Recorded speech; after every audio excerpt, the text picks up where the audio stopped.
दो किस्म के दामाद होते हैं। एक दामाद वो होता है जिसके बारे में पता होता है कि फड्डा बहुत ज्यादा डालता है, चाय भी लेट मिले तो शोर करता है।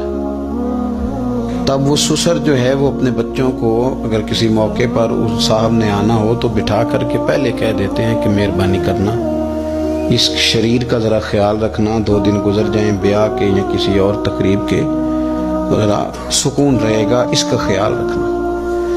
दूसरा जो है वो नफीस आदमी है, उसको कोई परेशानी नहीं, उसको पता है कि रोटी घर भी मिलती है, या मैं मेहमान आया हूँ, तो अब उसके रिश्तेदार वो कह रहे होते हैं कि इसकी खैर है, ये तकलीफ नहीं देता। अब ये जो साहब हैं ये कहते हैं जनाब मैंने हर चीज़ खींच के रखी हुई है, मैं जाता हूँ तो सब कुछ सीधा हो जाता है।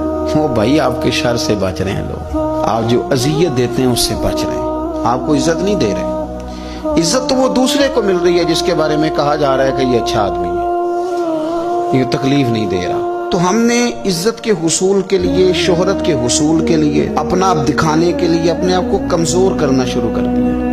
बहुत सारी जगहों पर यूं महसूस होता है कि ये आदमी शायद मिन्नत करेगा और शायद ये हाथ बांधेगा कि मेहरबानी करो मेरा भी नाम ले लो किसी तरीके से, और बड़े बड़े लोगों को ये बीमारी लग जाती है। अल्लाह ताला ने माली तौर पर, इल्मी तौर पर कुव्वत बख्शी हुई है, एजाज दिया है, लेकिन वो इस खौफ का शिकार हैं कि मेरी इज्जत नहीं है, कुछ 4 बंदे मेरा नाम ले लेते ना। एक हदीस पाक है, उसको याद रखें। नबी करीम अलैहि वसल्लम ने इरशाद फरमाया कि जो बंदा दुनिया में शोहरत का लिबास पहनेगा अल्लाह ताला उसे जिल्लत का लिबास पहना देगा। ये बुखारी मुस्लिम की हदीस है। क्या मतलब है इसका? कि वो जिस रास्ते पे चल रहा है ना कि मैं ये काम भी करूं ताकि मेरा नाम हो जाए, ये काम भी करूं मेरा नाम हो जाए, फलाना भी करूं तो मेरा नाम हो जाए, चूंकि मकसूद नाम है, उसने लिबास पहन लिया है शोहरत का, इरादा कर लिया है शोहरत का। माना ये कि उसने अपने ऊपर तारी कर ली है, जिस तरह लिबास पूरे वजूद पे ढांप लेता है, इस तरह उसने शोहरत ही शोहरत अपने ऊपर तारी कर लिया, तो फिर रब उसे रुसवा कर देगा। देखें, मैं आज जो बात खास करके अर्ज करना चाह रहा हूँ, मैं ये समझता हूँ कि इसमें ज्यादा दीनदारों को जरूरत होती है बचने की। एक बंदा उसने हज किया ही नहीं तो उसने हिफाजत क्या करनी, लेकिन जिसने हज किया है उसने अपने हज की हिफाजत भी करनी। एक साहब ये हैं कि जिन्होंने दीन का नाम लिया ही नहीं, और एक वो साहब हैं जिन्होंने ये कहा है कि मैं बादशाह हूँ, मैं इमामे वाला हूँ, मैं दाढ़ी वाला हूँ, मैं कुर्ते वाला हूँ, मैं फलां साहब हूँ। तो आप बजाय इसके कि बगैर दाढ़ी वाले पर तंज कर रहे हैं, आपने अपने आप को महफूज करना है, इन चीजों की आपने हिफाजत करनी।